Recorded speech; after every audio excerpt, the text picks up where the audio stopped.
All right, we're going to go ahead and get started now. My name is John Valentine. This is going to be a webinar on hazard identification and control that's going to be applicable for pretty much all employers.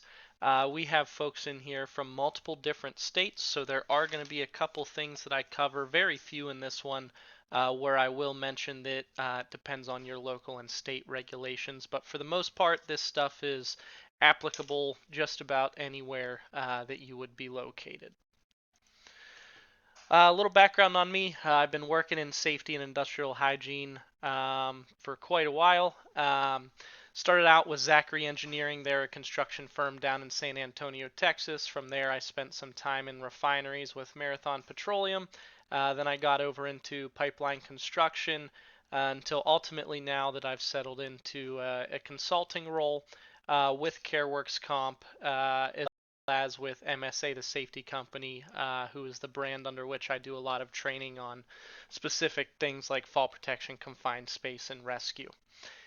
So as we go ahead and get started here, if you have any questions, if you're on a desktop version, there is a chat box to the right side of the video. You do have to be logged into a Google account in order to use that.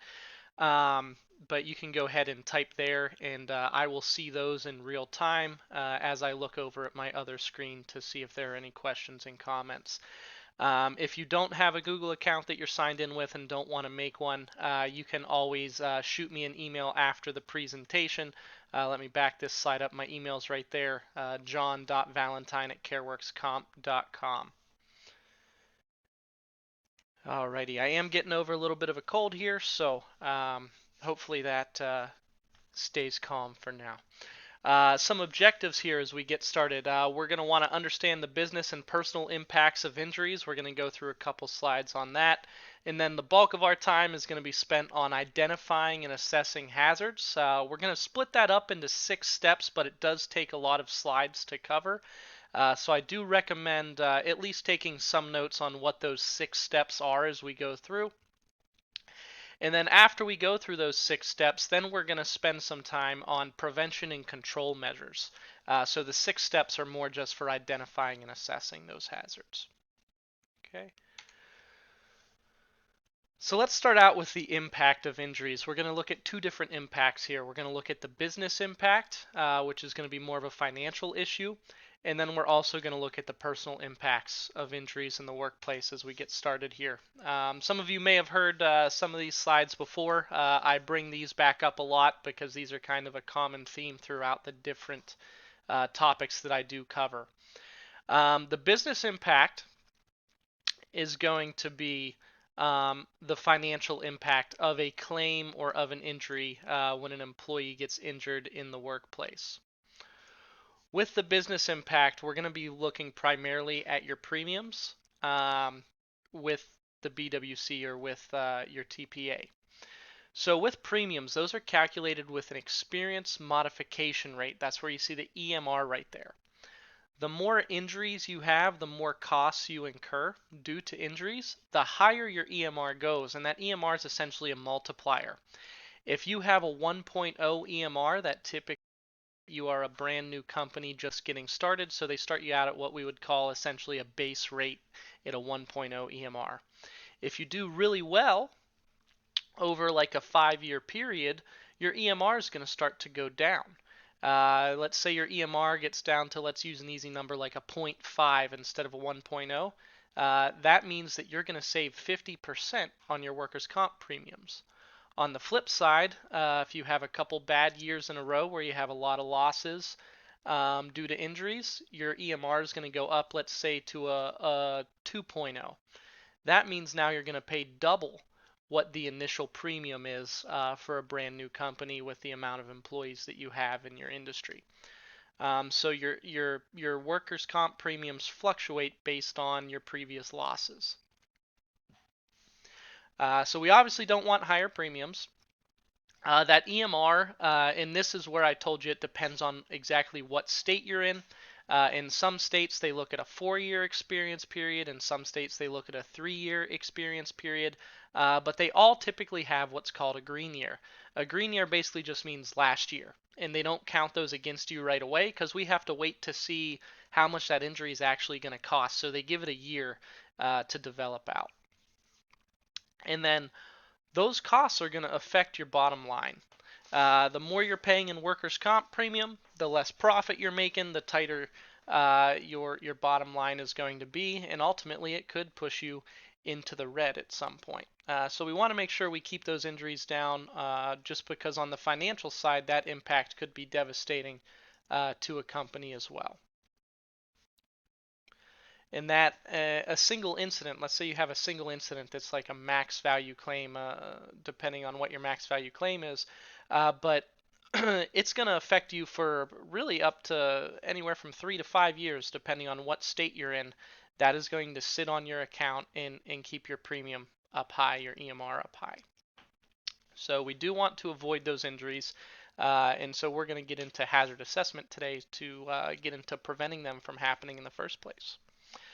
We also have business impacts just because an injury happened, kind of irregardless of how serious or expensive it was.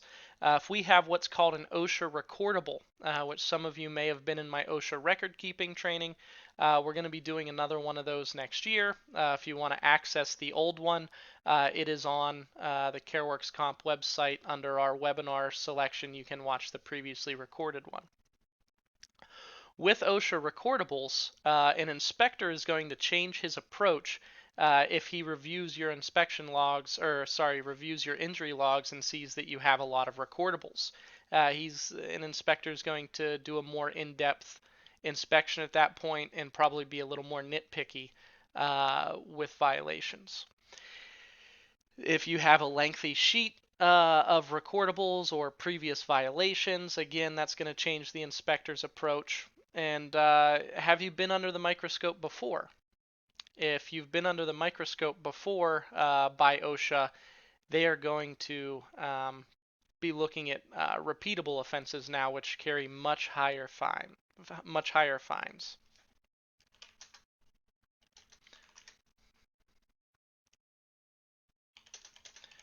I'm just going to respond to a question real quick here. I think someone's audio isn't working.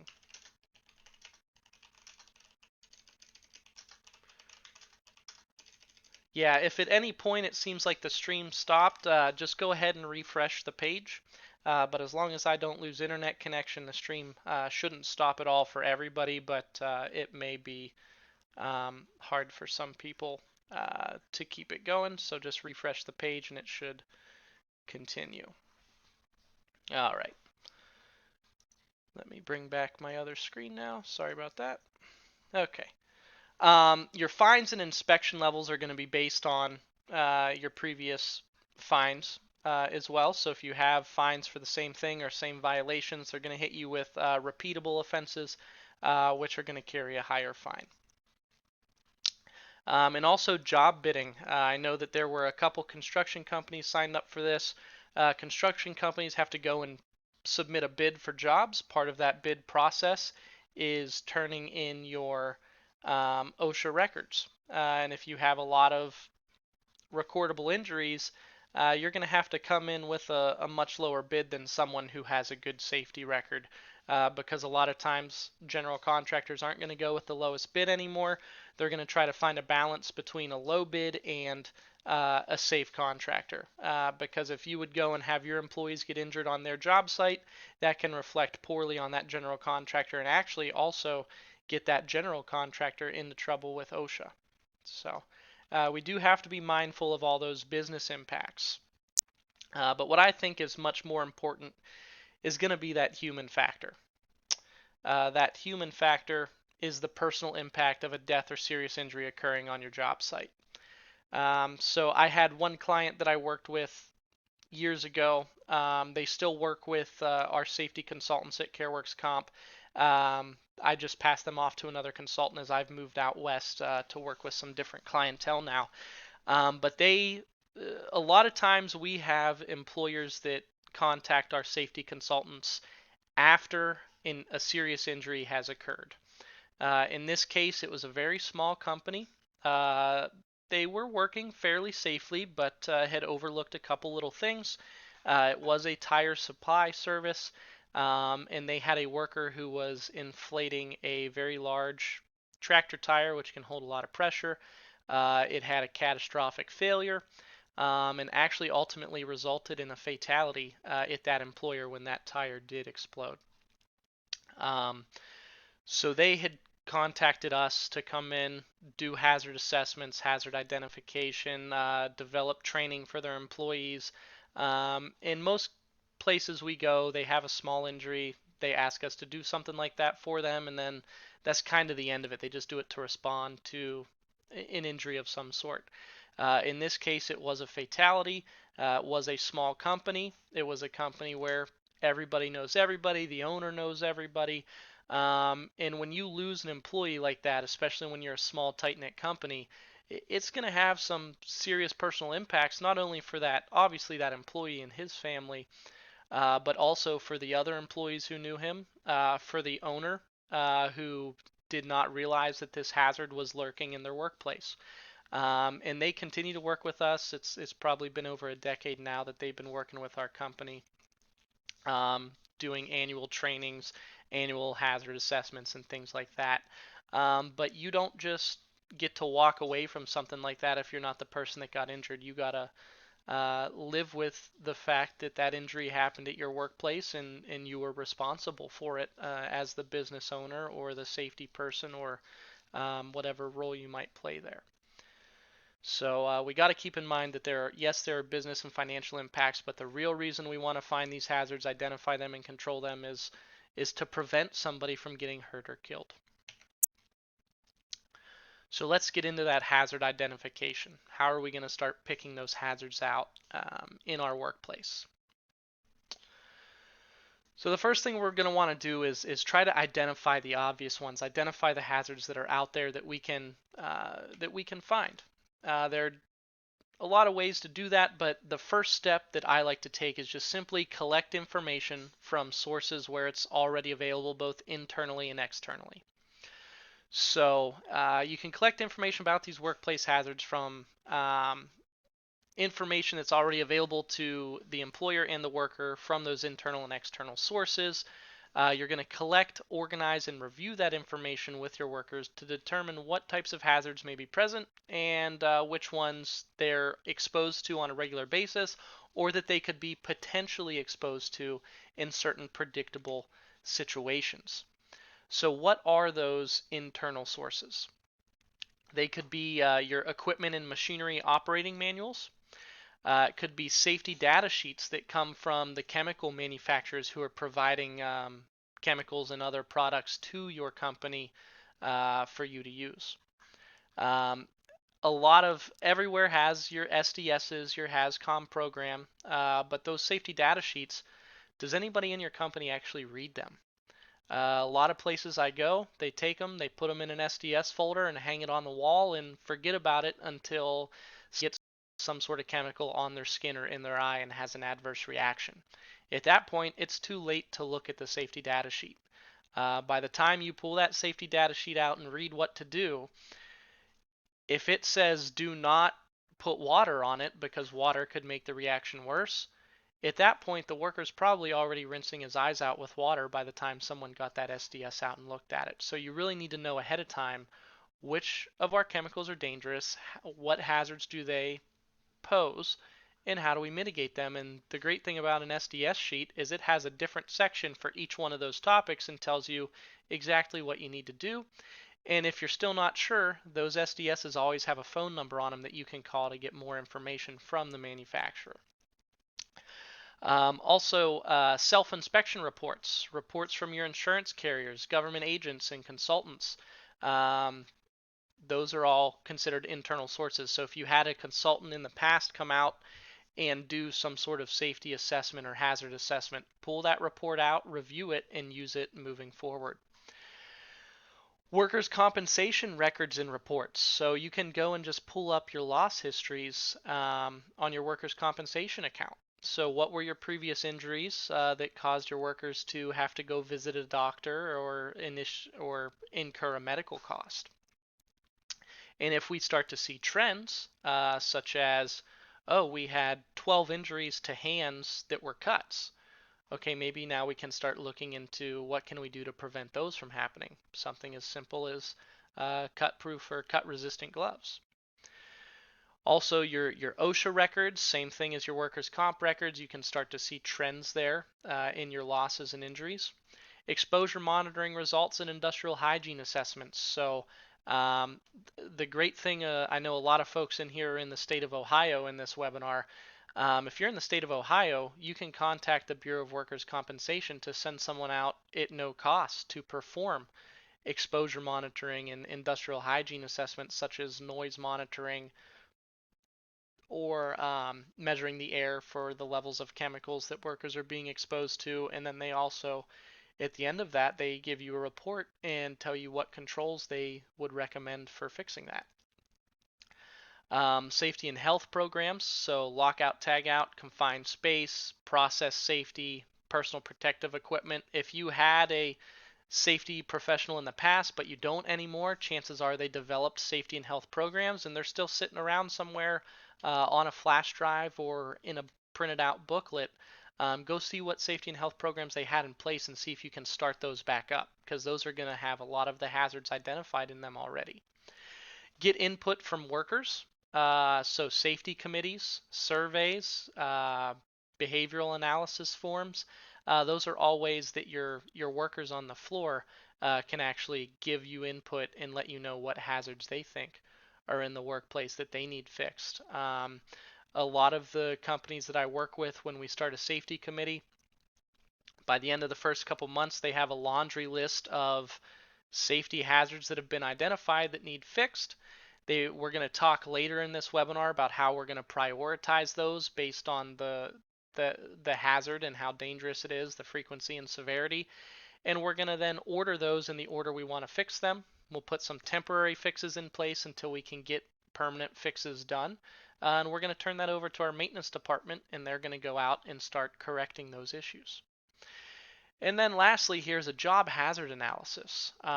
So they're actually on the Careworks Comp website. If you go to where our webinars are located, you'll also see a little area called um, JSAs or Toolbox Talks.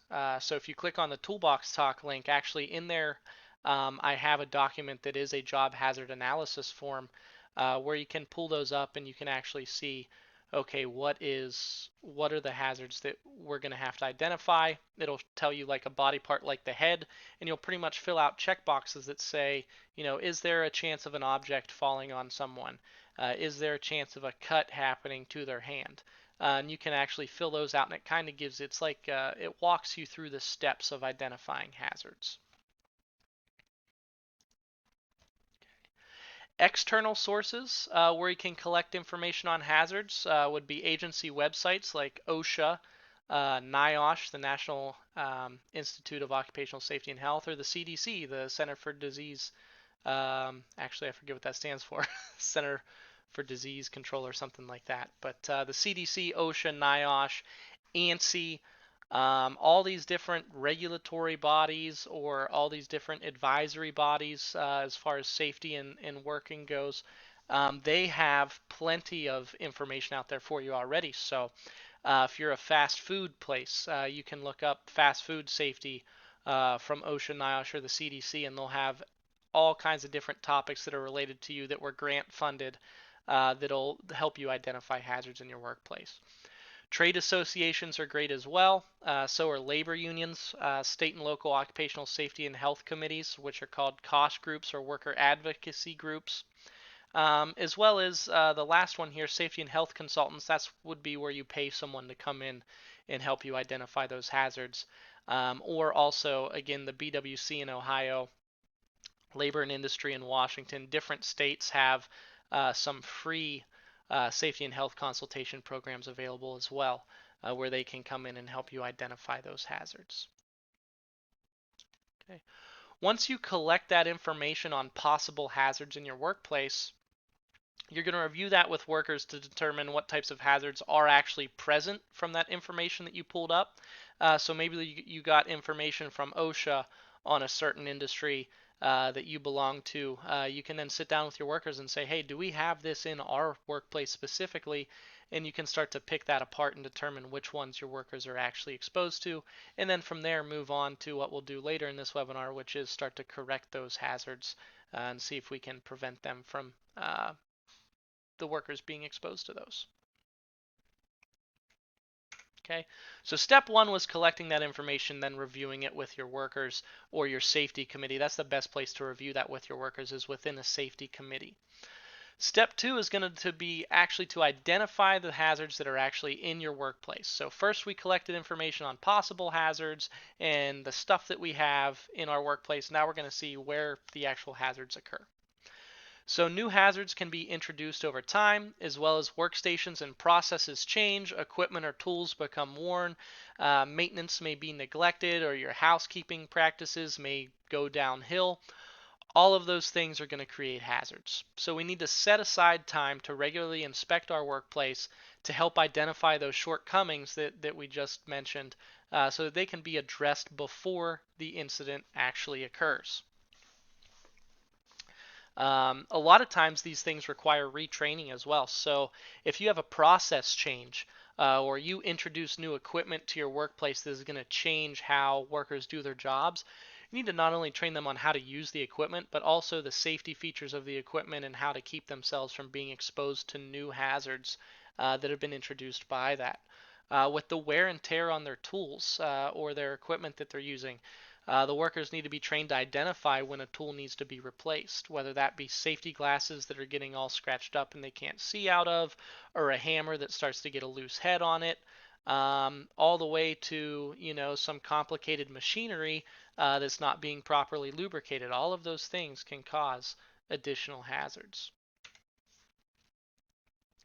So we're going to do inspections to not only identify hazards, but also to keep track of them and see if they're getting better or worse. So we'll conduct regular inspections of all our operations, our equipment, our work areas, and our facilities. And we want to have workers participate on the inspection team, and then we're going to also talk to them about hazards that they see or report. We want those workers to be involved, because if they're involved in that process, then whenever we're not scheduled to do an inspection, if something goes wrong, the worker is going to know this is not supposed to be this way and this is the person I report it to, so that things get fixed right away instead of having to wait to be caught by these routine inspections. Make sure you document your inspections so that you can later verify that your hazardous conditions have been corrected. Make sure you take photos or video of problem areas to facilitate later discussion or to use for training, or for brainstorming about how to control them and later use them, again, like I said, for training. You should include all areas and activities in your inspections, especially storage and warehousing areas. Even though those tend to not be the most dangerous areas, usually it's production areas that are going to be the most dangerous.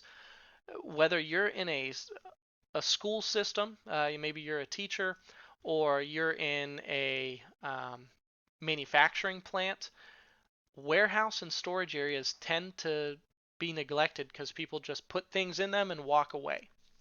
And when you have things stored improperly, if there are chemicals in there, if they would end up spilling or mixing together, you could have issues. If you're starting to stack stuff up really high, people start to climb shelves to get it down. So all those things need to be considered. You also, if you're on like a large construction site or you have subcontractors, you should also be inspecting your subcontractors' areas, your temporary employees, the activities on your on-site contractors, and also your purchasing and office functions as well. Regularly inspect both plant vehicles, so if you have forklifts, powered industrial trucks, make sure you're inspecting those, and the transportation vehicles your company may have, cars, trucks, and things like that, to ensure they're in safe operating condition, that your tire treads aren't being worn down. Because these are company vehicles and not personal vehicles, a lot of times if a small company starts to expand, they start to get a fleet of vehicles, the employees aren't checking your oil. The employees are not making sure the oil's been changed. The employees are not checking the tire treads, the tire pressure. So you need to put in a process to ensure that happens on a routine basis every couple of months or something like that. Okay. Use checklists to organize hazards in your workplace into major categories. Some of those would include general housekeeping, so making sure that you don't have clutter or extension cords running across the floor that could be trip hazards. That moves us right into those slip, trip, and fall hazard assessments. Electrical hazards are people that are unauthorized accessing your electrical panels to reset breakers. Do you have permanent use of extension cords? That's not permitted. That's one of the biggest ones I see is companies start to expand, they start to get new workstations, and so they start running extension cords and using them in a permanent fashion, which is a citable violation that results in monetary fines, and it's also a fire hazard. So if you're going to get a new workstation, you may put the extension cord in temporarily, but you need to get an electrician out there to install permanent electrical to that workstation if it's going to be there in a permanent capacity. Um, Equipment operation or equipment inspections. So having a checklist for your forklift, having a checklist for different types of large equipment or machinery that you may have for inspecting it. And a lot of times the manufacturers have those checklists out there. You just have to go to their website and download them or give the manufacturer a call. Work organization and process flow, including your staffing and scheduling. A lot of people don't realize that's a hazard, especially in the medical field. If you have nurses and doctors who are coming in for a 12-hour shift and end up getting stuck there for 24 hours, 36 hours, that kind of stuff does happen. And you should keep track of how often it happens, because if that something like that's happening too frequently, you're creating additional risk not only for those workers but also in that healthcare setting, additional risk for the patients with sleep-deprived workers. Workplace violence. So is there any workplace violence going on in your workplace? That could include physical violence or mental, psychological harassment type things. Those all create additional hazards. If you have bullying going on in your workplace, someone could get pushed over the edge and that could start an altercation. And I see plenty of assaults on workers' compensation accounts where it was either a worker assaulted another worker or a customer assaulted a worker. So have de-escalation training in workplaces like that where that would be common, such as a hospital and things like that, or even in retail stores where you're working with the public. You could have someone come in that is not in the right state of mind, could be on drugs, could have mental health issues. Have a day set aside where you train your workers on how to de-escalate situations like that and contact the police and handle those types of situations appropriately so that nobody gets hurt. Ergonomic assessments, that's another one. A lot of office workers and things like that will have back problems, wrist problems, head and neck issues, simply because they're not correctly sitting in the chair. And employers will go out and spend thousands of dollars on ergonomic workstations, which is great, but then they don't train the workers how to properly use those ergonomic workstations. You could buy someone a $2,000 chair, but if they're going to sit and slouch in it, it's not going to do them any good. So having an ergonomic assessment in place is great. And there are a lot of online resources for ergonomic assessments for office workers, where you can actually go to a website. It'll pull up a picture of a computer workstation, and you'll just answer some yes or no questions, and it is going to tell you if you're, utilizing your workstation improperly to where it could cause an injury or not. I apologize. My dogs are here, and one of them's getting a little vocal over there. And also a lack of emergency procedures. So do you have emergency procedures in place? What are we going to do if we have an issue of extreme workplace violence where we have an active shooter? What are we going to do if there's a tornado warning? What are we going to do if there's a fire? If all these different emergency scenarios, do you have a plan in place? And most importantly, do your employees know what that plan is? Okay, how do we figure that out? Well, we just mentioned these are checklists or inspections, so we could have a checklist where we go through and say, okay, are our emergency notification systems working? So we could do a fire drill. We could go and do employee interviews. Susie, do you know where to go if there's a fire? Do you know where to go if there's a tornado? And if Susie's looking at you confused, like, I don't know, that's telling us we need to retrain on our emergency procedures in this workplace. Okay. Before you make any changes to workstations, operations, workflow, introducing new equipment, materials, or processes, get feedback from the workers first. Seek the input of the workers because a lot of times they may know what could fix problems with their workstations or their workflow or safety hazards. Many of the hazards that we're going to identify can be identified using common knowledge and tools. For example, you can easily identify and correct hazards that are associated with broken rails on your staircases or frayed electrical cords. And your workers can be a very, very useful internal resource, especially if they're trained on how to identify and assess those risks and hazards. Okay, and the reason we say to seek the input of workers before you implement a change or a hazard correction is simply because that hazard correction that you use to fix one thing may cause another problem or another hazard that may or may not be worse or may not significantly impact production negatively. And if we fix a hazard but it reduces our production or our ability to do our job, workers could bypass that fix that we had, and it essentially means that the fix we came up with is no good because workers are just going to bypass that guard or that feature. So we're going to want to get their input and kind of find a middle ground where we can fix the hazard without significantly reducing the quality of their work or their time at work. So after we collect our information and we do our safety inspections, we're going to identify health hazards as we go around our workplace. Okay, we want to identify exposure to health hazards, and it's going to be more complex than identifying physical safety hazards. It's really easy to know that, oh, this worker uses a knife, they could get cut by it. That's easy. But when it comes to gases and vapors, which could be invisible and odorless, and possibly without obvious effects, we need to use some different techniques to identify those. Okay. So they might not be immediately obvious. So health hazards could include chemical hazards like solvents, adhesive, paints, toxic dusts, and sure, you might be able to smell them right away, but they don't necessarily have any effects right away, some of them. But over a long period of time, they could cause things like cancer, reproductive issues. They could have negative effects on DNA. Which again could lead to cancer or other type of mutagens. Okay. So with the chemical hazards, we're going to get most of that information from way back in our first step, which was read the SDSs for the chemicals we have in our workplace. What can they be mixed with? What can they not be mixed with?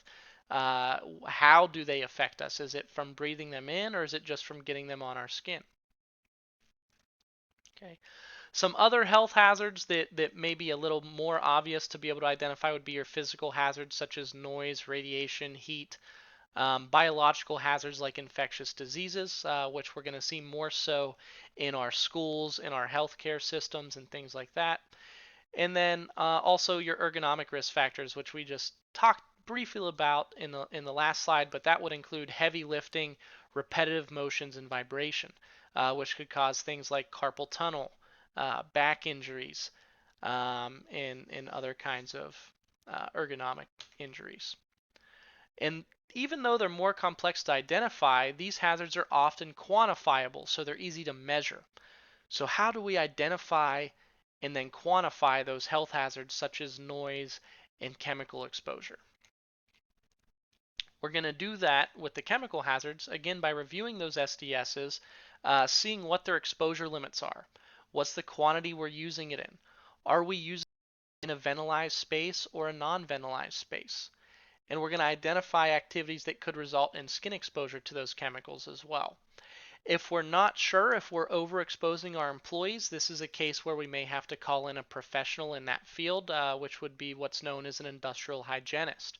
Again, those of you in Ohio have access to those at no cost through the BWC. You can have an industrial hygiene consultant come out. Many employers are not comfortable using that service because they don't want to invite this regulatory body into their workplace, which is fine. And if that's the case, you can also pay a private industry industrial hygienist to come in and phase and exposure monitoring for these types of chemicals and noise. With physical hazards, we're going to want to identify exposures to excessive noise, which would be pretty much areas where you raise your voice pretty loud in order to be heard. That's typically an area where hearing protection would be required. Some other ways to do that now, there is a phone application that NIOSH has called Sound Level Meter. That you can download that application, use it in your workplace with a smartphone, and it gives you a rough idea of the noise levels you're experiencing in your workplace. But if it's above 75 decibels, you should do a noise survey. If it's above 80 decibels, that's when you're going to start wanting to get controls in place, such as hearing protection. Okay, and at that point, once you get up above 80 and especially above 85, that's when we start looking at needing an actual hearing conservation program per OSHA regulations. Other physical hazards, elevated heat, indoor and outdoor. So if you're working in a very warm or hot facility due to the production process you have, or you have workers that are outdoor in the summer in the heat and the humidity, that's a physical hazard that we're going to identify and then need to control. When I was on the pipeline, one of our controls was workers had to drink X amount of water per day, and we did monitor their water intake to ensure that they were staying hydrated in that extreme environment. Also, do you have any sources of radiation in your workplace? Do you have X-ray machines, radio frequency, or radioactive materials? I know for the bulk of this webinar, most of you participating in it are not going to have anything on that end with radiation sources. Okay. Biological hazards, we're going to want to determine whether workers can be exposed to infectious diseases. Molds, mold is a big one that could be really in any workplace. Toxic or poisonous plants, especially for our maintenance workers who may be removing weeds and things like that and get exposed to poison sumac, poison oak, or poison ivy. Also animals, which includes fur or scat from those animals. Your workers could have an allergy. Also, being exposed to areas that have been infested with rats and things like that. Just smelling the urine and the scat can be enough to cause health problems for a worker. As well as one thing that's not on this list is exposure to the animals themselves. So are you working in an area where you work with animals? That could be a hazard, getting bit by an animal. Maintenance workers, I've seen maintenance workers that have been attacked by raccoons, swarms of bees, and things like that. And every workplace typically has some sort of maintenance worker and could run into a bee problem or something to that effect. It's always important to talk with your maintenance workers who may be working in those environments to say, hey, do you know if you have a bee allergy? If so, please let us know and make sure you have your EpiPen here with you at work and things like that to ensure that they're prepared in the event that they would encounter some bees during their job tasks. Ergonomic risk factors, I already mentioned most of these off. Heavy lifting, work above shoulder height. So if you're reaching up or reaching out, that can significantly increase your risk of a back injury. We do have another webinar on the website that's specifically for safe lifting and back safety. So take a look at that if you've got a lot of that going on. Repetitive motions could cause carpal tunnel, could cause muscle strains and things like that. And then vibration also, if you have a worker that's going to be operating a jackhammer or something like that where they're going to be constantly exposed to vibration, we're going to want to work in some administrative type controls into place to keep them from being overexposed to that vibration that could cause other types of long-term occupational health injuries.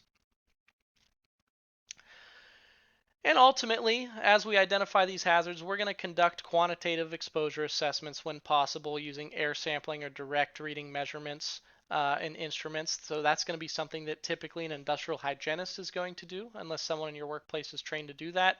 And again, that's for workers who are being exposed to high levels of dust or chemicals, is when we're going to get into that type of assessment.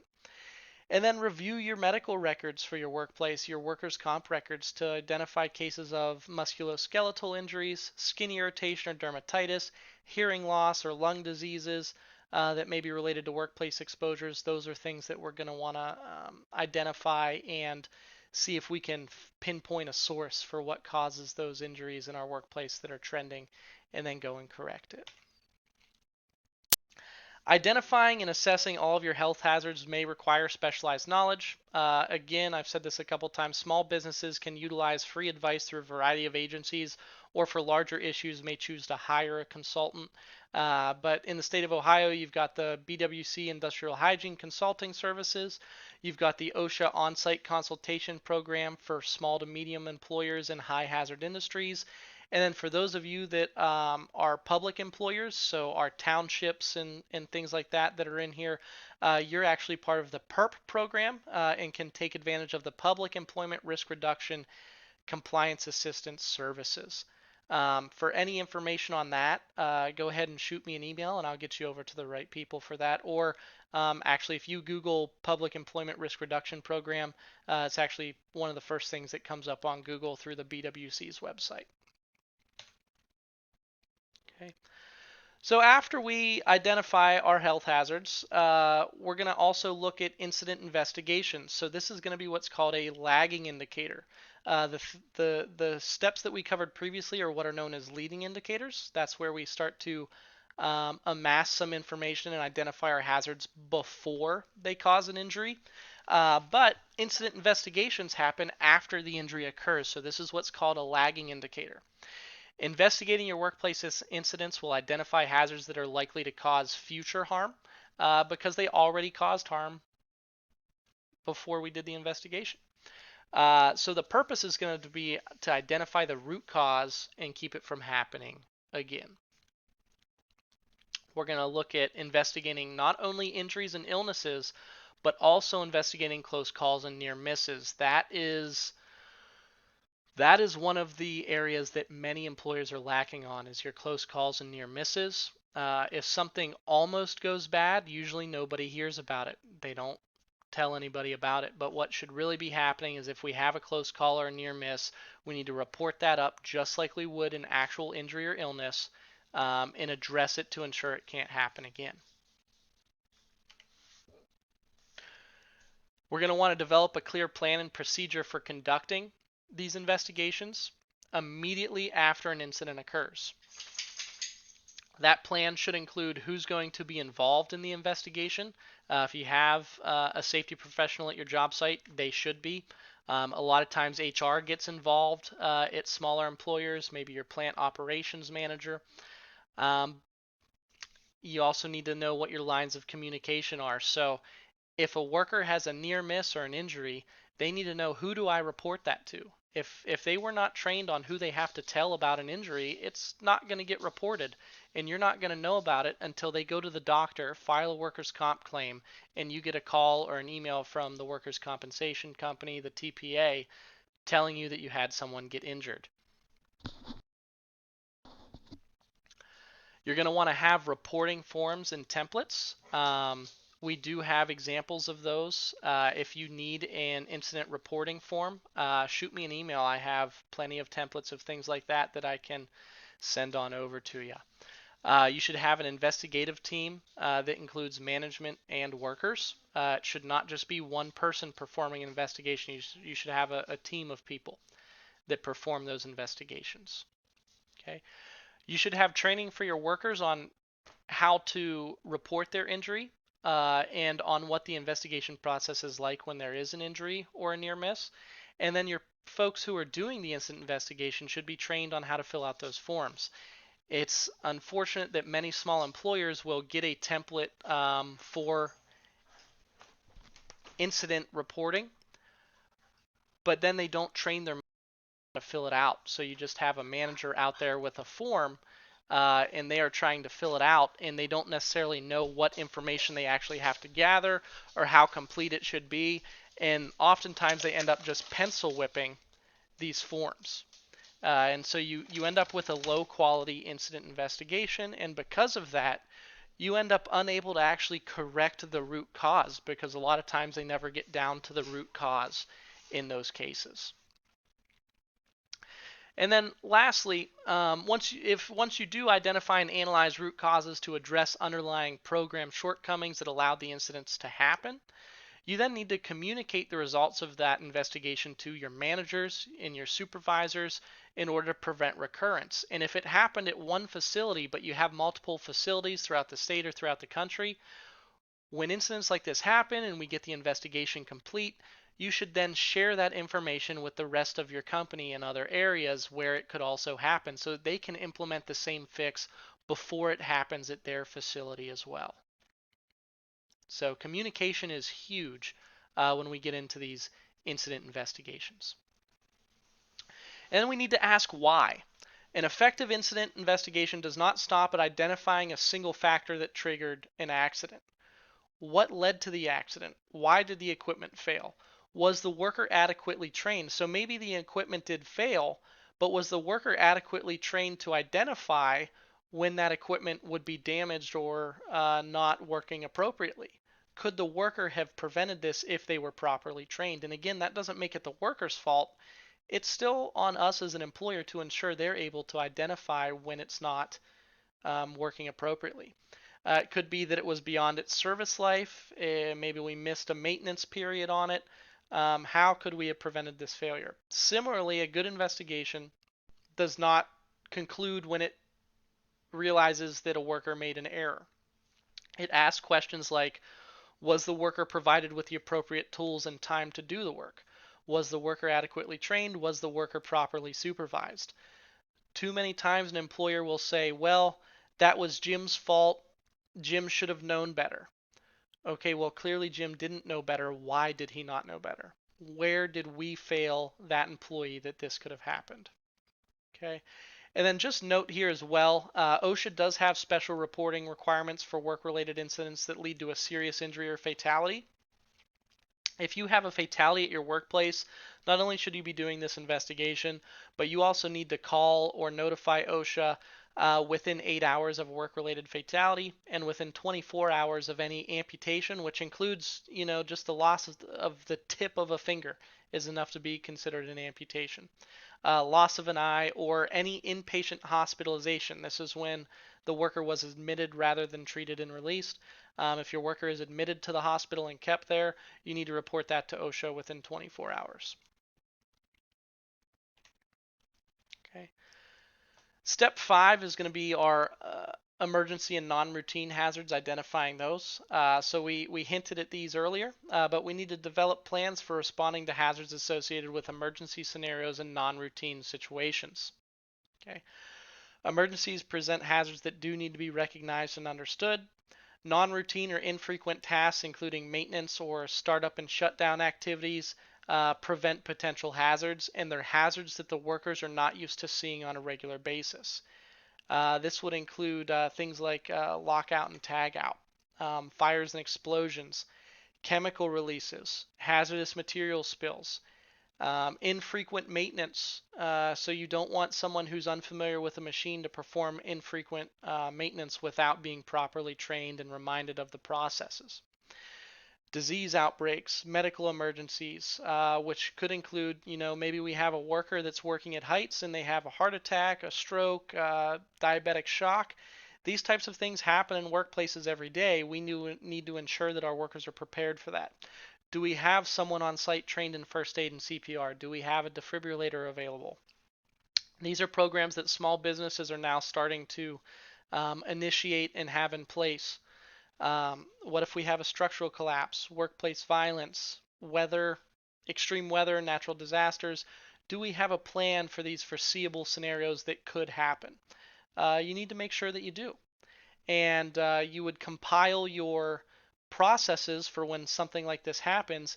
You would put that information in what's called an accident prevention plan.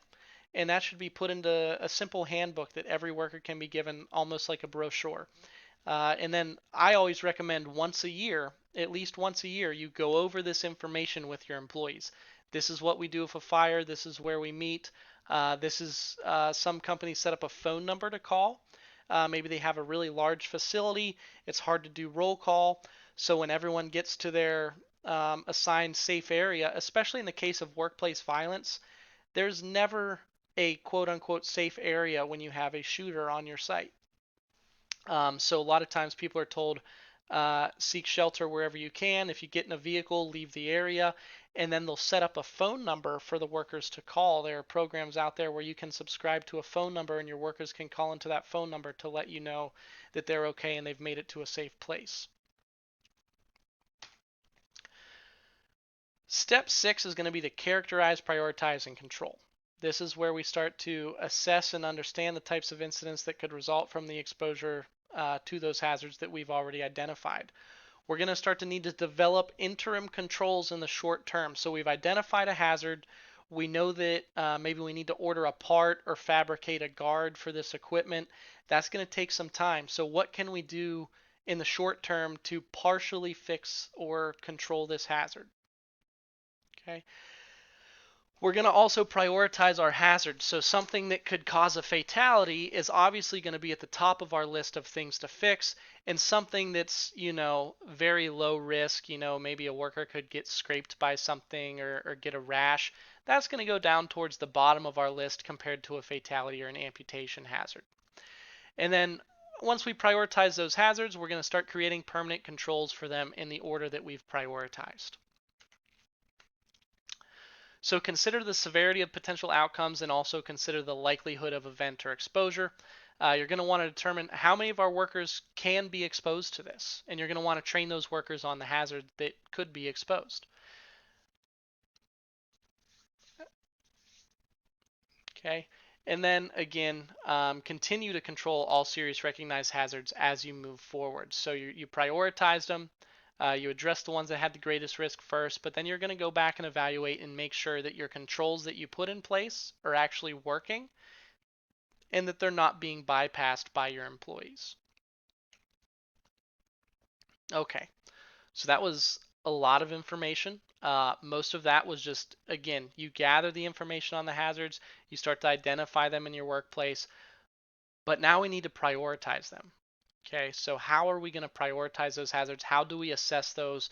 There is a formal way to do that, and we're going to basically identify the risk. And risk is the product of the hazard and the exposure together. Risk can be reduced by controlling or eliminating the hazard or by reducing the worker's exposure to the hazards. An assessment of risk helps the employers understand hazards in the context of your own workplace and then prioritize them for permanent control. So we're going to look at some examples through this, and we're also I'm going to pull up what's called a risk matrix, and that's what we're going to use to really identify what the most dangerous hazards are. So the first part of the risk matrix is going to be frequency. Frequency is how likely the worker is to experience the incident or injury from the hazard that we're evaluating. So the hazard that I'm going to use for this example is working at heights. So we want to make sure our worker doesn't fall and get hurt, whether that's off a ladder, off a scissor lift, or off of a platform. So with fall hazards, we could be accustomed to the hazard. So let's say that I'm using this example of a tower climber. That's kind of an extreme issue, but it's a great one for explaining this situation. So tower climbers, people who work on cell phone towers, are going to perform maintenance. They're going to install equipment such as antennas and things like that, and they're also going to perform inspections on these towers. Tower climbers do the two most dangerous things a worker can do. The number one cause of death in the workplace in the United States overall is vehicle accidents, motor vehicle accidents. A tower climber is going to be in a truck, driving in a vehicle in all kinds of weather. Okay, so they're already exposed to the number one killer in the workplace. The number two killer in the workplace is consistently falls, someone falling to their death. Well, what's a tower climber do as soon as they get out of their truck? they start to ascend a tower that could be thousands of feet tall. So they are constantly exposed to the two most dangerous things in a workplace. They do this every day, all day, so that could lead to complacency. So they have increased exposure time, they've got complacency. When you put those two things together, you have increased risk. Other factors that could affect whether or not this worker is going to fall or the frequency of them falling is the weather conditions, the difficulty of the task that they're doing, and then the positioning of the worker. If they have to be crouched down, they're more likely to fall than if they can stand up with a nice square solid base. If you're crouched down kind of on your haunches, sitting back on your ankles, if someone just taps on your shoulder, you're going to lose your balance and fall. Okay, so with frequency, it's how likely are they to fall. That likelihood goes up based on how long they're exposed to the hazard, the conditions around them. So is it slippery? Could they trip? Are they really focused on their task and that takes their focus away from the hazards? And are they complacent? So a tower climber, if they're using no safety equipment, is very likely to fall. Their frequency is what we would call high. To reduce that frequency, we could put in things like fall protection systems, restraint systems. If we have a restraint system, that means they're essentially like a dog on a leash. They can't fall off the platform they're standing on. So that would take their exposure or their frequency from high to very low if we essentially put them on a leash or a restraint lanyard. The other half of the matrix we're going to look at, so the first half is frequency, the likelihood of the incident occurring. The second half is severity, the seriousness of the injury or outcome of an incident if it would occur. If a tower climber falls off a tower, that severity is obviously going to be catastrophic. That's going to be a fatality from the heights that they're working at. Okay, so what's the likely outcome of a fall? Height's the major determining factor. Once you get above 15 feet, you're pretty much flipping a coin at 15 feet of whether you're going to survive or not. And it really depends on how you land. Okay, if you're standing on a platform, the last part of your body that's going to fall is going to be your feet. You're going to start to go head first off of it, which usually means you're going to land on your chest or your head after you fall, which is why we see so many fatalities and paralysis coming out of these fall type scenarios, these injuries. Okay, so let's actually assess that. All right, so we're going to take a look at this chart, and we can see that there's an unacceptable area in the red. The orangish yellow area is what we would call a high risk area. And then we have medium risk and low risk. Our goal is to get everybody into the low risk area. We're okay if we have some people in the minor area or the medium area, but we really want to avoid the unacceptable and the high, and we're never going to allow a worker to work in the unacceptable range except in extreme scenarios such as, maybe there's a huge chemical release at a refinery. They might need to put someone in that unacceptable scenario in order to save thousands of other lives. So we're not going to talk too much about the unacceptable area. We're just going to tell you that you're never going to put a worker in that situation for the employers that we have in this type of webinar. So let's take a look at somebody who is working on a tall platform. Maybe they're up on a platform or a rooftop that's flat, that's, let's say, 30 feet up. If that worker would fall from 30 feet, we know that that's very likely going to be a fatality. So we're going to put them in the number 1 column vertically over here, the catastrophic area. The second thing we're going to look at is going to be that frequency. So if that worker has no guardrails, no safety systems, the chances of them falling off that roof, I would put at occasional or probable. Depends on how close their work is to the edge of the roof. So how we're going to reduce that is we're going to start to put controls in place. An example of a control for a fall hazard would be guardrails. If we put guardrails in place, I know we haven't used the chat box too much for this webinar yet, but I do think we have enough people in here that somebody probably has a Google account. We have 49 people in here right now. So in that chat box over to the right side of this video, if you're on a desktop, what do you think guardrails reduce? Do guardrails reduce frequency or severity in a fall? So I'm gonna pause talking for a second because I do know there's a delay in the audio.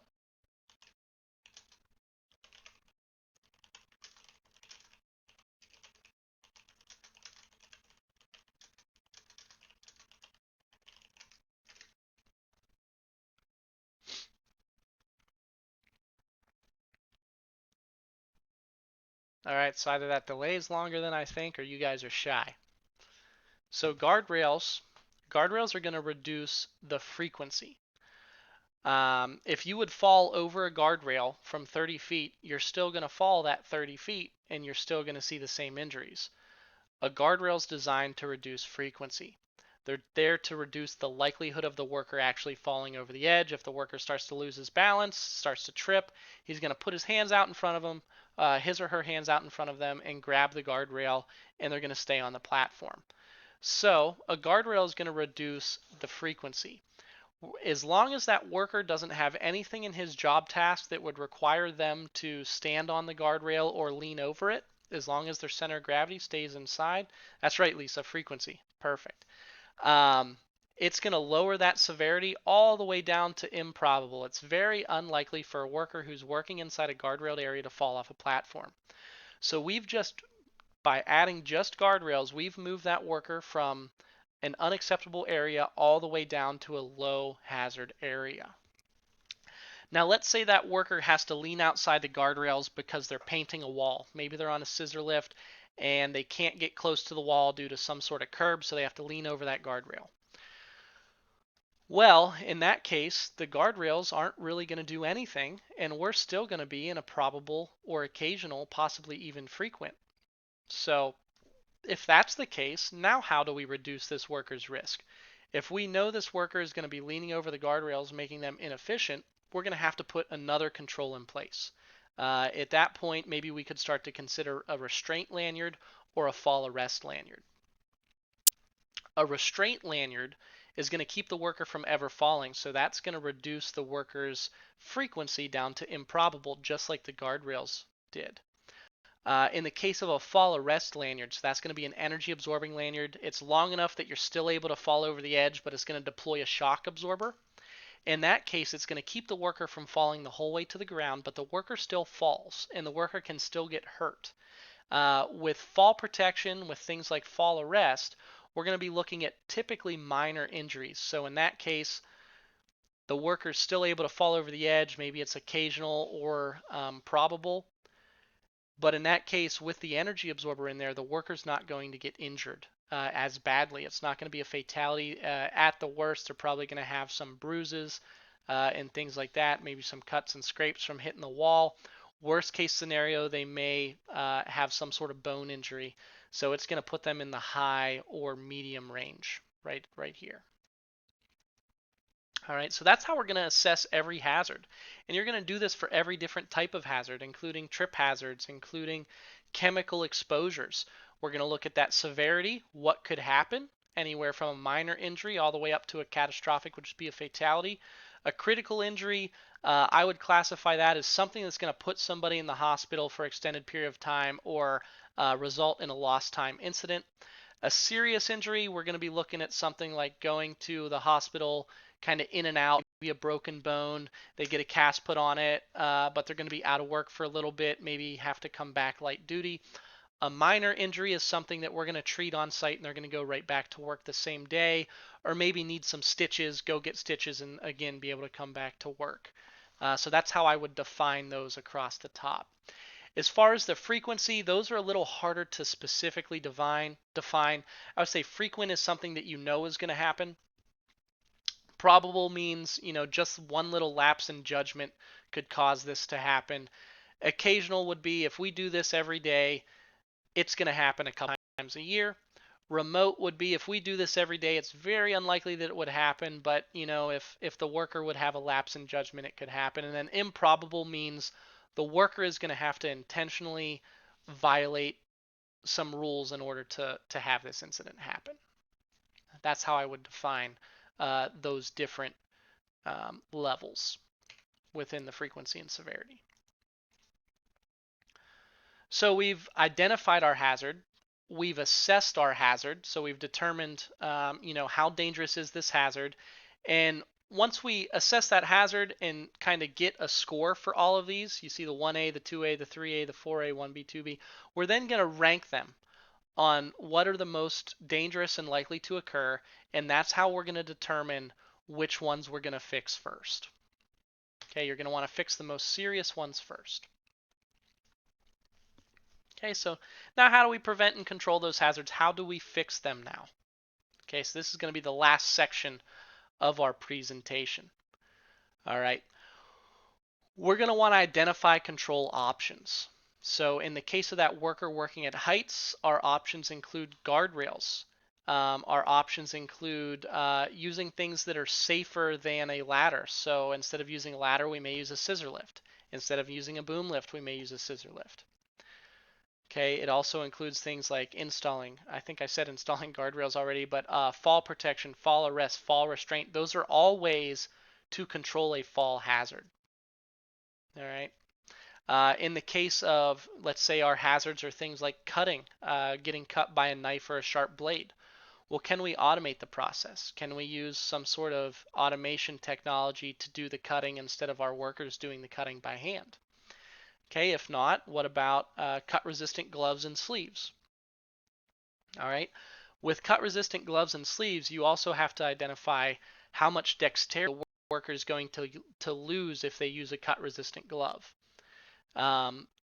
Certain things that you might be cutting, if you have a cut-resistant glove on, you may not be able to cut appropriately. So maybe we need to come up with another option. But there are all different kinds of hazards out there and all different kinds of control options. But we're going to want to determine what's going to work best for our workplace. So solicit workers' input on the feasibility and effectiveness of a control.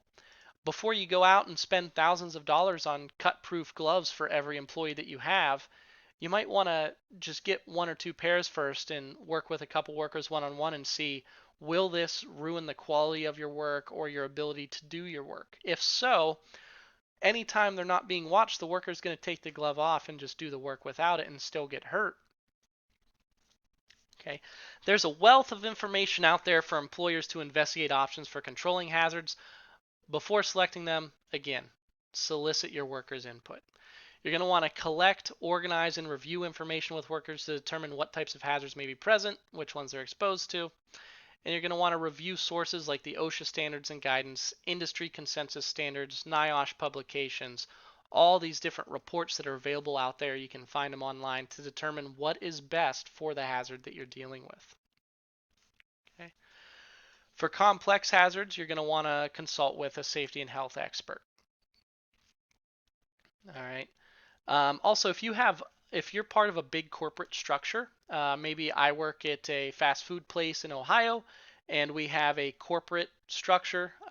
Maybe I can contact corporate and say, hey, are any other workplaces having this problem, and what are they doing to fix it?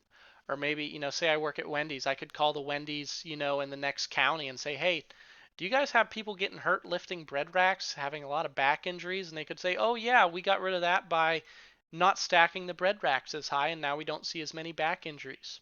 Okay, I use that example because that's actually one that I have dealt with in the past with an employer who had a lot of back injuries. They were just stacking bread racks way too high.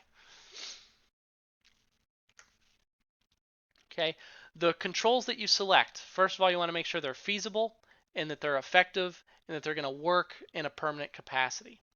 You're going to want to use interim controls until you find those feasible, effective, and permanent controls. You're going to want to avoid introducing new hazards. A lot of times you may find a good solution, but then later on someone else gets hurt because of the solution. Maybe you decided to start using gloves while doing some sort of task that involved rotating machinery. Well, then the glove gets caught in the rotating machinery and pulls the person's whole hand in. Now you have their whole hand smashed and arm fractured, all because they put a glove on. So you got to make sure it's not going to introduce a new hazard.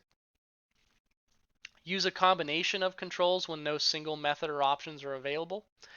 Make sure you eliminate or control all serious hazards, and use a hierarchy to emphasize engineering solutions. I'm going to have that on the next slide. I'll show you what's called the hierarchy of controls. Okay. Make sure you review the controls with the workers and discuss it with them to make sure that the worker will agree that they're feasible and will help. And then also prevent things through design. If you're expanding your workplace or building a new workplace, think about the hazards that are going to be present and control them in the design phase. A lot of buildings that get retrofitted, end up having lurking hazards just because of the design of the building. Maybe there's, trap doors somewhere to go down into a basement. Someone leaves that door open, and if it's in an aisleway and someone's not paying attention, they're going to fall right into it. There's a video of that floating around of a woman who um, takes one step backward after a worker opens one of those doors up to go down a staircase, and she falls down and actually has some pretty significant bone damage in her leg. So this is that hierarchy of controls I was talking about. The most effective controls are at the top, the least effective are at the bottom. The best thing you can do is physically remove the hazard, eliminate it. So if your hazard is work at heights and it's because you have your second floor has no guardrails or walls or anything, it's just a flat platform where you're storing stuff, put a wall up. You just eliminated the hazard by putting a wall up. Substitution. If there's a dangerous chemical in your workplace, I see this a lot in agriculture with pesticides. There are plenty of really nasty pesticides out there that are very dangerous for workers to breathe in. The best thing you can do is substitute that hazard. Instead of using a dangerous pesticide, use something like I think it's called Sentinel, which is a less dangerous, it's a much more worker-friendly pesticide that does not have a ton of side effects, and in normal doses, so in normal levels in the air, it's not going to cause harm to your workers even in the long term. Engineering controls. This is where we start to isolate our worker from the hazard. With an engineering control, that would be something like guardrails. So the fall hazard is still there. When you put a guardrail up, someone could fall through or over the guardrail, but it has really done a great job of isolating the worker from the fall hazard. And as long as they work reasonably within those guardrails, they're not going to experience the fall hazard. Other good engineering controls would be things like light curtains. Light curtains are basically it's a sender and a receiver. You have a laser or a light source that shoots straight across a work area to the other side. Almost everybody in this webinar probably has one if they have a garage. If you have a garage door, if you see the little lasers down there by the floor, this pointing across, that's essentially a light curtain. If something breaks that beam of light while the door's opening or closing, it stops. It has a shutoff. That's an example of an engineering control. And you can put things like that on your workstations, your presses, and other types of manufacturing equipment, so that if a worker would stick their hand in the work area where it could get crushed, the machine just automatically shuts off and deactivates. That would be a type of interlock. Administrative controls are going to change the way people work. This is going to be your standard operating procedures, your policies, rotating. So my mom works in a factory where they make ejection seats for fighter jets. And one of the things they have to do is the folks who work with their hands a lot, your folks that are sewing and doing things like that, is they rotate them. They have them work on different pieces of material in different parts of the seat so that they're not doing the same exact hand motion 10 hours a day every day. Okay. If you do the same exact motion with your hands over and over and over again for hours and hours and hours a day, you're going to see large instances of things like carpal tunnel syndrome and sprains and other things like that. So administrative controls, again, we're working down this list. As we move down this list from top to bottom, the thing that increases is the human factor. So with elimination, there's no way for a worker to bypass that control. You've eliminated the hazard. With substitution, there's very little opportunity for the worker to replace the hazard. Maybe you had a really gnarly cleaning chemical that you substituted with a safer cleaning chemical. The only way a worker is going to bypass that hazard is if they go and buy the more dangerous chemical on their own and bring it into the workplace, which they shouldn't be doing. Once we get down to engineering controls with our guardrails, yeah, someone can still lean over that guardrail or slip through it. They'd have to really be breaking a lot of rules to do so. But then once we get down to administrative controls, this is where we're counting on our workers to just listen to a policy and follow a policy. And then when we get down to PPE, when we're just protecting the worker with gloves and safety glasses and things like that, There is a lot of room for human error, especially in fall protection. Those of you with harnesses and lanyards, that's one of my subject matter expert areas is fall protection. And everywhere I go, I see gaps. I see workers that are using traditional lanyards, which require 18 feet of clearance below the worker to actually work, and they're only working 10 feet off the ground. If that worker would fall using that PPE, their lanyard is 6 feet long, has a 4 foot shock absorber, and the worker's 6 foot tall. They're going to hit the ground before it deploys fully. Um, and so one of the things I encourage workplaces to do is to get rid of lanyards and switch to what's called a PFL, or a personal fall limiter, which it works just like a seatbelt. It's in a little round drum, and when the worker falls, it locks off like a seatbelt, and it actually stops them in 24 to 54 inches instead of in a total of 10 feet plus the worker's height. Okay, so you have a lot more room for human error as we go down that control list. Okay, a hazard control plan is going to describe how the selected controls are going to be implemented.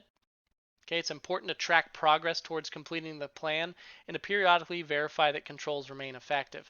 This is your late stage section of hazard identification and control. So we started out with the baby steps of just collecting information. Then we got into identifying the hazard and working with our employees to find those hazards. Then we got into picking our controls, ranking our hazards, and then picking our controls for them. Now this late stage, this is for your more mature hazard control programs. This is when you start to evaluate how well our process is working. So we listed our hazards in priority order. We assigned responsibility and authority on who's going to fix them. And it's great to just do this in Excel spreadsheet. So you list your hazards in order. You assign who's going to fix them. So maybe it's Jim from maintenance for most of them. All right, or whoever's your maintenance worker is. Then you're going to establish a target completion date. You got to be reasonable with that. You're going to have a laundry list of things to fix. You can't fix everything all at once. So based on our priority, maybe we want to get the most dangerous things done by the end of the month. And then maybe by the end of the next quarter for our medium risk ones. And then we'll give ourselves a whole year to do our low risk ones. And then you're going to track that, track your progress on fixing those things. And when Jim from maintenance, when he fixes one, he'll let you know, or he'll let the safety committee know, or whoever's responsible for the program, and they'll go and update that in the Excel spreadsheet. What a lot of companies will do is they'll update their list every time they have a safety committee meeting. The maintenance team will come to the meeting and they'll go over what we would call old business, which is our old identified hazards, and they'll say, okay, where are we at with repainting all the pylons that used to be yellow and are now hard to see? And Jim will say, well, we've got 50% of them repainted, but we ran out of paint. We're waiting on the paint to come in next week. And you'll update that in the notes as you track your progress on what we would call the hazard control plan. And with verifying the effectiveness after they're installed, well, how do we verify that effectiveness? We can go out and do informal observations. We could do an audit. We could do an inspection and basically see, are the workers using the control the way it's supposed to be used? Is the control working appropriately, or is it failing? And also, have we had any injuries in the area where we put this control in? Did it actually fix the hazard? Okay, those are all ways to verify the effectiveness of the control that you put in place. All right, your non-routine hazards. The hazard control plan should include provisions to protect workers during non-routine operations and emergencies. That includes maintenance activities. That includes hazardous material spills, unplanned equipment shutdowns, fires, explosions, chemical releases, natural weather disasters, workplace violence, criminal attacks, terrorist attacks, disease outbreaks, or medical emergencies. Okay, we're going to approach non-routine tasks with caution. So if a worker has to go do a task they don't normally do, and again, this is often with your maintenance workers, they got to go and fix a machine that went down. This machine has never broken in this way before, and they've got to be creative and figure it out. They need to approach those types of situations with extra caution, because we're now entering an area where we haven't evaluated it for the hazards, and we don't necessarily have a very effective way of evaluating it for hazards. So we've got to, before we do the work, take a look at it and try to come up with what could go wrong and how do we make sure that doesn't happen.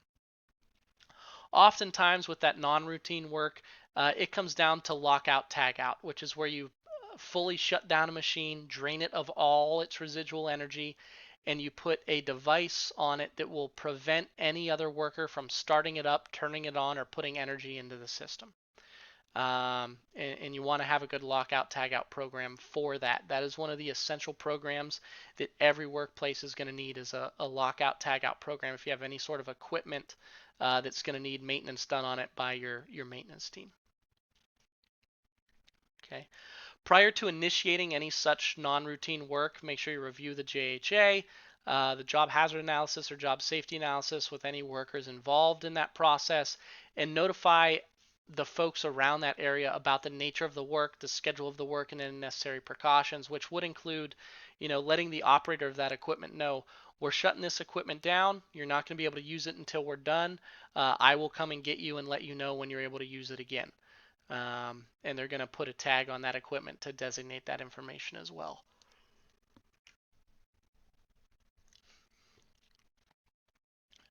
You're going to need to develop procedures to control those hazards that would arise, which again, that's your lockout, tag out.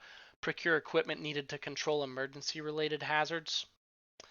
So that could be a lot of things. With an emergency hazard, that could include, a fire. You need to make sure that you have firefighting equipment in your facility, which would be your sprinkler system and your fire extinguishers, which your fire extinguishers do need to be inspected monthly, not just once a year. So you may have a company like Cintas come out and look at your fire extinguishers once a year, but every month it is the employer's responsibility to designate someone to go around and initial and date the tags once a month that they've verified that your fire extinguisher is present, is properly labeled, it's the pin is in the green, or the peg is in the green area where it should be properly charged, that your pin is in place, and that it hasn't been tampered with. You should conduct emergency drills to ensure adequate protection during emergencies. The worst time to find out that nobody knows what to do when the fire alarm goes off is when there's a fire. So I recommend conducting an emergency drill once a year. You could do them all on the same day. You could do your tornado drill, your fire drill. You could do everything all in one day if you want to. Notify the important players in the game about these drills. So you should probably let supervisors know, hey, we're going to be doing a drill today. You don't need to let every employee know. But the reason I say that is you don't want sheer panic to ensue, even if you're just checking to see if your procedures are proper. Because some folks can actually get hurt during a drill scenario if people are panicking. So at least let your supervisors know when you're going to do drills. Develop or modify plans to control hazards that may arise in emergency situations. So if there's a fire and you have a lot of chemicals stored that put off harmful vapors, you should probably have those chemicals stored in a fireproof room or a room that's more heavily insulated from fire damage. And you should also work with your local fire departments. Have them come out and visit your facility. Absolutely have them come out and visit your facility so that they know where you store things, what dangerous chemicals you have, so that when the fire department comes, they better know how, they have a better plan of attack for your facility in the event that an emergency would occur. And then assign responsibilities for implementing the emergency plan. So you may have floor leaders. If you work in a large office building, you'll want to designate one person from each floor or each department to be the floor leader.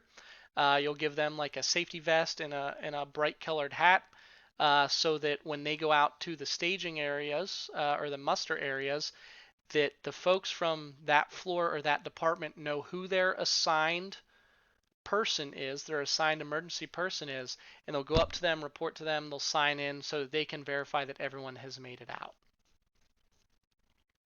You should also have a way for documenting what workers are not at work on a certain day so that if there is some sort of emergency, when you all get outside, you know that, oh, Susie didn't come to work today because she was sick, so that's already listed on a list. Once you've had your hazard prevention and control measures identified, then you need to implement them according to your hazard control plan, which is what I was talking about with that Excel spreadsheet where we're tracking the controls that we've put in place. Implement those measures according to your priorities. When your resources are limited, implement measures on a worst first basis. Promptly implement measures that are easy and inexpensive regardless of their hazard level. So general housekeeping, that's going to be the lowest on your priority list, but you can literally fix that in a couple minutes. So you're going to have your workers just basically cleaning up their workstation areas and removing obvious tripping hazards. Even though those were low on the priority list because they're so easy to fix, we're going to do those right away. And follow up to confirm that your controls are effective. So have you implemented your plan according to the way you had planned on doing it? Have all the controls been properly installed and tested? And most importantly, have you trained your workers on those controls? Okay, a lot of times a company will go and they'll put in some sort of control, but they won't train the workers how to use it. The best example of this is the safety box cutters.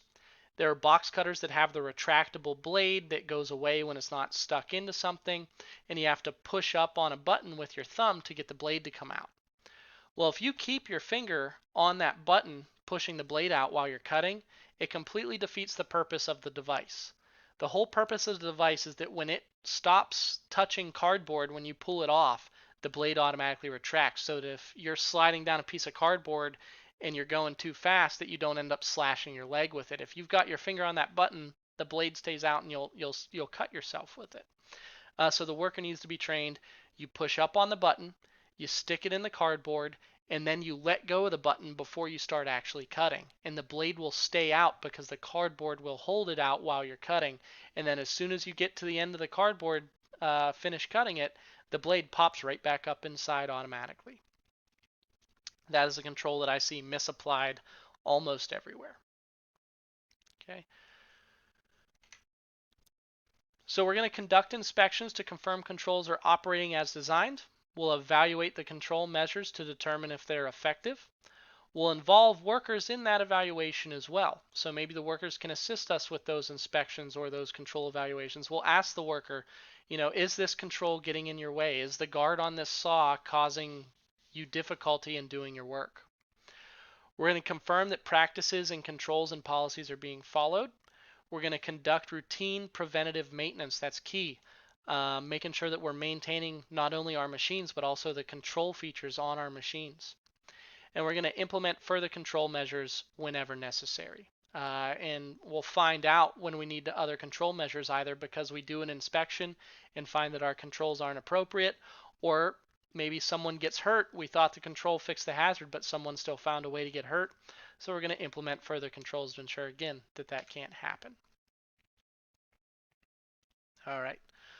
We're at about 2:27, so we're scheduled to have 33 minutes left. I've got about 11 slides left. The rest of these are examples. I'd like to get some participation out of y'all over in the live chat on these. So I'm going to go ahead and pull up some examples. So let's look at a deli slicer. So what hazards do you see during use of a deli slicer? This one's really obvious. How could you hurt yourself while using a deli slicer? Okay, we could cut ourselves on the slicer. That's pretty much the main one, right? And so how do we control that? Well, typically with a deli slicer, we're going to control that hazard with space. We make sure we keep distance between us and the blade. It's not a very complicated control, and typically it's built right into the slicer. That will stick, let's say, a big piece of ham in there, and then our hand holds a handle far back behind that ham so that there's no reason for our fingers to ever get close to that blade. But when do people get cut on a deli slicer? It's not when they're slicing the meat. It's when they have it get jammed up or something doesn't cut appropriately and they start to get their fingers in there near the blade to clear something out, and they cut themselves because they do that while it's running. Okay, so if we need to clean it out because it gets jammed up, how are we going to control that hazard when we're cleaning it? What do we need to do to the device? We just need to shut it off, and we should unplug it as well, because if you just shut it off and you're leaning against it, trying to, get in behind it and work on it. And this goes with any piece of equipment with blades or rotating machinery. If we're going to perform maintenance on it, even if that's as simple as, getting a piece of ham that's in there stuck out, we want to shut down that machine first. And then if we're going to have our fingers near those blades, let's put on a cut-proof glove while we get that out. Or even better, use a tool to clear the jam. So we'll use maybe some sort of stick or poker or something to get down in there, or a brush, instead of putting our hand right beside that blade to push it out. Okay. Another thing I've seen done is people have had them plugged in and they have damage to the cord and they're cleaning around the facility. Well, what happens when that damaged cord touches a puddle of water? Electrocution, right? Okay. What about a library? I know that we do provide workers' compensation services for some libraries and some other public places, schools and things like that. But this not only goes for a library, but also really anywhere where you have storage areas. So a library is essentially a storage area for these books. Okay, so on the left side, we see a rolling ladder that's facing the bookcase. In the center picture, we see that the librarian or the patron here has actually climbed the shelves themselves. That's obviously not the safest option. And then lastly, that last ladder is adjacent to the bookshelf instead of leaning right against it. Okay, so the middle option's obviously no good, and then the far left option and the far right option both have their own give and takes. Because we're just lifting books here, which is going to be very lightweight, I'm able to grab it with one hand, it's not heavy. I'm actually going to prefer the ladder on the right side because I'm not going to have to lean far to get that book. I'm just going to have to stick my arm out and grab it. But the real reason I do not like the one on the far left side is look at those books way up top. The ladder doesn't go up high enough. I'm going to have to stand on the top rung with nothing for my hands to hold on to while I grab a book, and that puts you at risk of falling backwards down off that ladder. So the one on the far right I prefer more because I'm always going to have somewhere to put my hand on the ladder, even when I'm getting a book off the top shelf. Okay. Cutting stone and concrete. Okay, so this is a hazard that's come more to light in the last 3 years, because OSHA released a new silica standard that really cuts down on the amount of silica that a worker is allowed to be exposed to. So this one, I'm not going to give you the options up front to make this better. So when we cut sand or stone, it's going to create a lot of dust. That's our hazard. Okay. Obviously, you could get cut by the blade, but typically these have controls built into them for that danger, which would be the guard that you see up on top there, and then the worker's hands are typically far back behind where the work area is, where the actual blade is. But the hazard I'm concerned about here is going to be exposure to silica and other dusts. What can we do to reduce that hazard to an acceptable level, to reduce the amount of dust generated or the amount of dust that the worker breathes in? There are really 3 control options. And what I want you to do is in the chat box, let's see if we can get some participation here, come up with some of those things we can do to control that dust.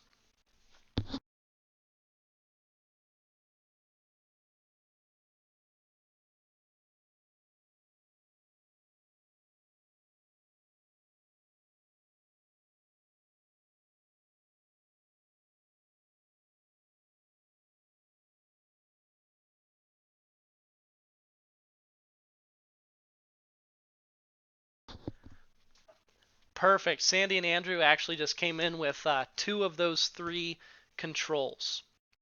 Okay, so one of the best things we can do, so we're going to want to think back to that hierarchy of controls. Remember, we want to eliminate, substitute, isolate, and then administrative and PPE controls. So our best solution to this that is feasible would be what Sandy and Andrew both mentioned, which is add water to the cutting blade. So there are water controls that you can do by introducing water. It actually significantly reduces the amount of dust generated, so much so that in many cases, if we use water as a control, we do not need to use a respirator. And Sandy just came in with the other good engineering control, which would be a vacuum system. So that would be the first two controls you would put in place, is either a water system or a vacuum system to reduce that dust. And then after that, we can do exposure monitoring if we're still concerned about the amount of dust, if there's still a visible amount of dust present. At that point, then maybe we can do some sampling and find out, okay, our employees are still being overexposed or they're still close to the exposure limit. So then we'll use a combination of the engineering control plus a respirator. And remember, anytime we're using a respirator, uh, where it's required because of overexposures, we have to have our workers medically evaluated and fit tested to wear those respirators. Okay, so start out with the water and vacuum controls, and then add the respirator in if we still have problems. So good answers there from everybody. What about cleaning and maintenance in confined spaces? What types of hazards do you think we might find in a confined space? There are a lot of different hazards in confined spaces that could be present, but let's see if y'all can come up with some of those over in the chat box.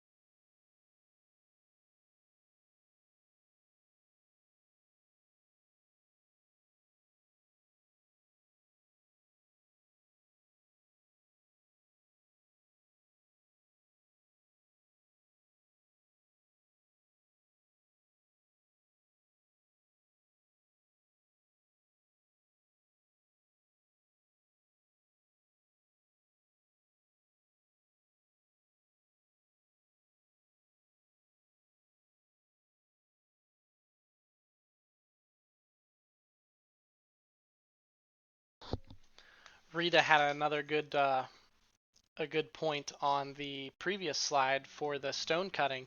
If we are using a gas-powered device to do that stone cutting, we would need to use ventilation if we're in an area where those fumes can't get out easily. All right, and with the confined space, so Andrew and Sandy here with some good points. We could have hot and cold. We could have animals in those confined spaces that it could have made a home for themselves in there. Gases, fumes, atmospheric issues, getting exposed to chemicals while in those small spaces. Also, engulfment or entrapment in some confined spaces could be an issue as well. So we're going to have to identify all those hazards before we ever make a confined space entry, and we're going to have to come up with ways to control those. For the atmospheric hazards, almost every confined space program should have a gas detection in place. Typically, that's something like a 4 or 5 gas monitor that's going to check for oxygen levels are key everywhere. Any confined space we go into, we're going to want to check the oxygen level before we go in. And also, it's good to have a personal monitor on you while you're in the space to continue checking that. Unless you have ventilation in that confined space, at which point, if you put proper permanent ventilation in there, sometimes that's not considered a confined space anymore because you've made it acceptable for human occupancy. However, most confined spaces aren't going to have that, so we're going to want to do air monitoring prior to entry and during entry. Also, someone mentioned there could be animals that have moved in and made a home in there, especially if you're talking about in pipes or sewers and things like that. So we're going to want to have our workers prepared to encounter something like that. Okay. Some other things, engulfment and entrapment, which Andrew mentioned, physical entrapment. So we're going to want to have a rescue plan in place before we ever go in. If you're dealing with something that is fed by a conveyor belt or something, say you're in a hopper, and that hopper is the grain gets fed into it by a conveyor belt. Before we ever enter to do maintenance in that hopper, one, we're going to want to remove the grain that's already in it, because if any bridging occurred in there, we could actually get sucked down in like a quicksand effect. So we want to make sure that's not going to happen. And also, we're going to want to lock out and tag out that conveyor belt because we could be engulfed by the grain in there if that conveyor belt turns on and starts filling it up while we're inside. Okay, but I think the big one that comes to mind here is going to be chemical exposure and low oxygen levels, atmospheric hazards, which again, make sure you have air monitoring devices before you ever enter a space like that. And you should never ever have anyone entering a confined space if they have not been properly trained to the OSHA standard for confined space entry. Okay, and here's a simple one that's going to apply to every workplace. We have to carry a box. That box could be large or small, it could be heavy or light. Um, we have to ask a couple questions here. If we're carrying a box and it requires both of our hands, should we take the stairs or take the elevator? Okay. A lot of people may take the stairs because sometimes they're faster than waiting for an elevator, or maybe the elevator is farther away from where we want to be. Problem with that is if we're carrying a box that requires two hands, we have no hand to put on the handrail. Okay. When I worked for two of my previous employers, the large construction company as well as the oil and gas refinery, we saw higher incident rates in corporate offices than we did in the dangerous areas, like the refineries. So we're going to want to take that elevator. People who are choosing to take the stairs often find themselves off balance. They're carrying a box. They're usually not wearing appropriate shoes. So if you're wearing high heels or something like that, you shouldn't be taking the steps in the first place with high heels, whether or not you have a box. That's dangerous in itself. There are many workplaces that actually don't allow heels in the workplace anymore because too many folks were tripping and falling and triggering workers' comp losses. Okay, so we want to make sure we're wearing appropriate shoes if we're going to be doing work like that. Should we have one or two people lift the box?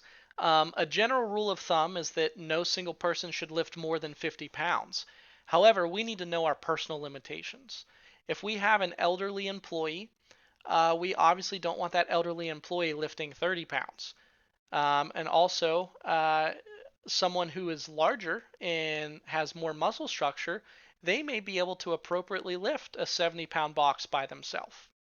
Every person's going to be different, but general rule of thumb is nobody should ever really lift more than 50 pounds by themselves. If it's oblong or extra heavy, has a weird shape, that's where we should start to team lift it. And also, are they doing this daily? If workers are lifting a box on a regular basis, we're going to want to make sure that we are controlling that by giving them things to help them lift, whether that be pallet jacks or dollies and things like that. Okay. Trench work. I don't know how many construction companies we have in here today, but there are a lot of hazards just in this picture. Uh, the trench could collapse, which is why if you look there, you can see the sides of it are sloped instead of being vertical. They've got to slope those to a certain level depending on the type of soil to reduce the likelihood that it would collapse. Also, you can see there's heavy equipment up off the side. That heavy equipment has to be so far away from the edge because it could cause the sides to collapse. And then also, as you can see, they're lifting pipes up and down. If they would drop that pipe, that could be a hazard as well. So when they're lowering that pipe down in, they typically don't have anyone in the ditch or in the trench until they get it down pretty low, and then someone will go down to guide it the rest of the way.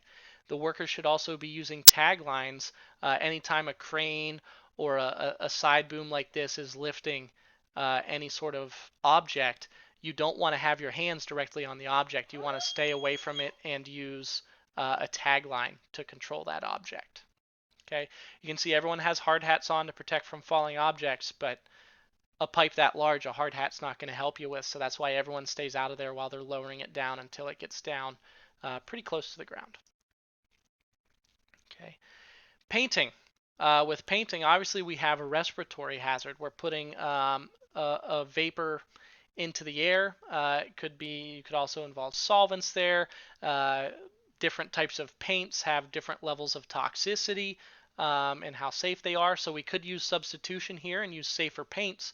The downside to that is some of the paints that are safer to have in the atmosphere don't work as well for the application they're being used for. Okay.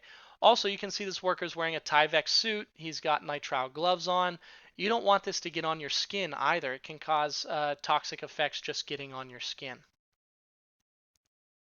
Okay, so it looks like this worker has evaluated all the hazards and used the proper controls. One thing I like to point out on this, though, with the respirator use that I see a lot is workers will continue to use the same respirator cartridge for days, weeks, months.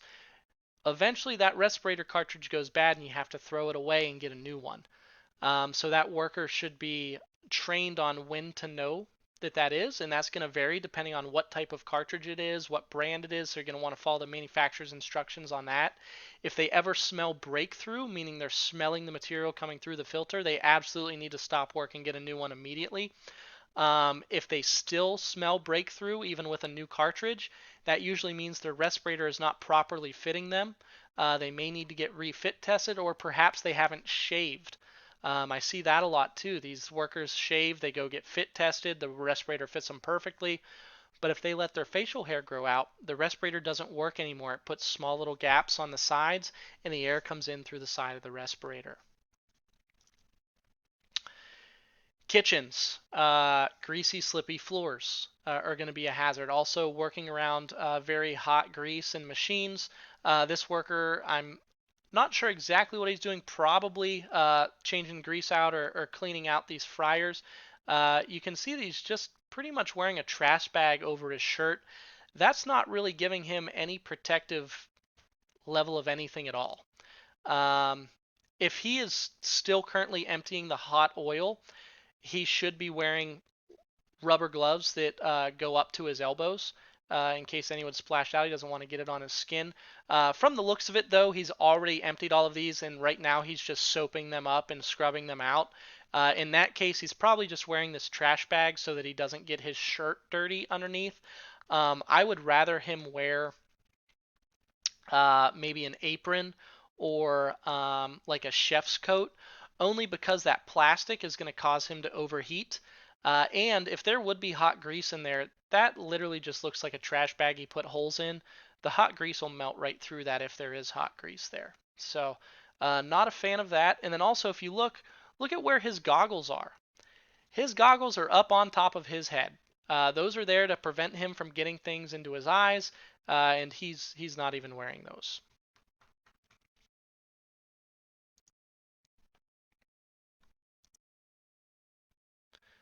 Okay, and then lastly, this is my last one. Almost everybody has a parking lot. Parking lot safety seems simple, but it's not always. There are a couple different things you can do to make your parking lot safer. Some high hazard workplaces have stringent parking rules that require keys to be left in vehicles so emergency personnel can move them. That's going to be like in your refineries and things like that. I don't expect anyone else to have that policy. But a good rule to have is no reverse starts. So require employees to back into a space or pull through a space while parking to avoid reversing.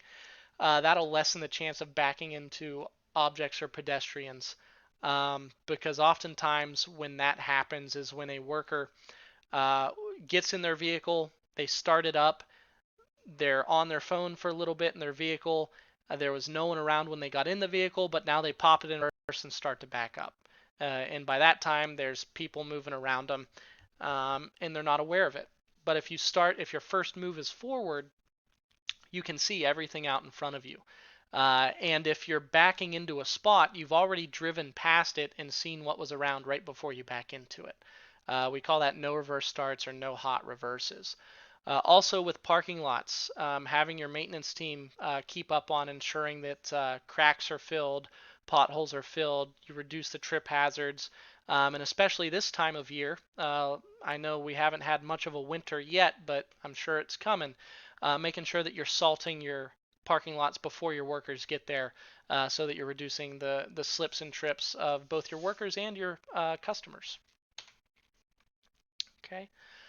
So we went through how to identify hazards, how to collect information about hazards, the resources that are available to you to find out how to control hazards, whether that be contacting the BWC, contacting a safety consultant, or just going through OSHA, NIOSH, and other regulatory body advisories and suggestions from their websites as well. And then ultimately, we ended up there at the end with looking at a couple different hazards that we might find in a workplace and how to control them. And most importantly, keep your workers involved in updating your hazard controls so that not only uh, they like them, but that they're not blindsided by them and that they're properly trained on how to use those controls and the equipment after you put the control in place. If you have any questions, again, my email is john.valentine@careworkscomp.com. We're going to try to do 4 more webinars again next year. So these have been pretty popular for us. And remember, this webinar will stay online. All you have to do is go back to the Careworks website or back to this exact link you're watching at right now, and it will be available for you.